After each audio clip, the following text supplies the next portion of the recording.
Also, the federal government says the implementation of the special agro-industrial processing zone, Sapz, will transform Nigeria's agricultural sector, boost the economy, and build a resilient future for farmers and entrepreneurs across the country. They said the initiative will unlock new opportunities for farmers and private sector investors alike, setting the stage for agricultural industrialization in Nigeria.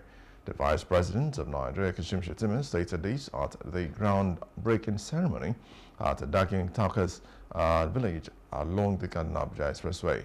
It says modernizing agriculture through the Sapz initiative will drive innovation, reduce post-harvest losses, create jobs, and enhance value addition in the sector. He added that Kaduna State holds immense agro-industrial potential and cannot realize Nigeria's full agricultural strength by sticking to just outdated methods, noting that the world is moving towards innovation and Sapz will change the narrative for the better. For too long we have been held back. The dream of agro-industrialization has been haunted by inadequate access to finance and markets, limited infrastructure, and substandard agro-processing environments. These challenges have frustrated the efforts of our farmers and stunted the growth of our rural economy. But today, we turn the tide. The establishment of the Special Agro-Industrial Processing Zones program is not just a solution, it is a strategy. It fosters an environment where innovation and technology are not merely buzzwords but real tools for transformation.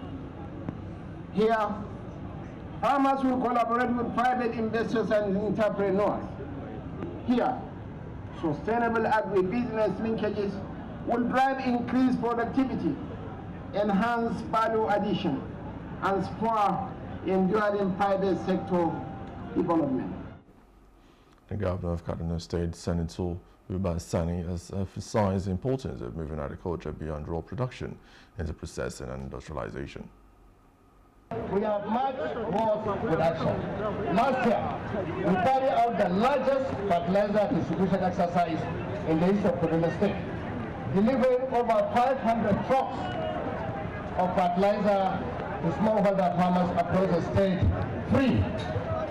This intervention has improved soil fertility, increased crop yields, and strengthened food security.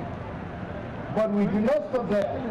Under our dry season agricultural empowerment program that was launched recently, we have distributed hundreds of thousands of bags of NPK and urea fertilizers, hundreds of power tillers, thousands of knapsack sprayers and solar power pumps, as well as hundreds of tractors to ensure all year-round farming. Also, President of the African Development Bank, Dr. Akinwumi Adesina, uploaded Kaduna's bold investment in agriculture as they reviewed that the state's agricultural budget has risen to 74 billion, represented 10% of its total budget, setting a standard for agro-industrial transformation across Nigeria. When Nigeria will have the staple crop processing zones to change the fortunes of farmers in this country, revive the rural areas, and turn Nigeria into an agricultural processing powerhouse. Well, thank God that day came. I was elected president of the African Development Bank in 2015. I immediately launched the Feed Africa strategy to expand Africa's capacity in food production and development of strong and competitive agricultural value chains.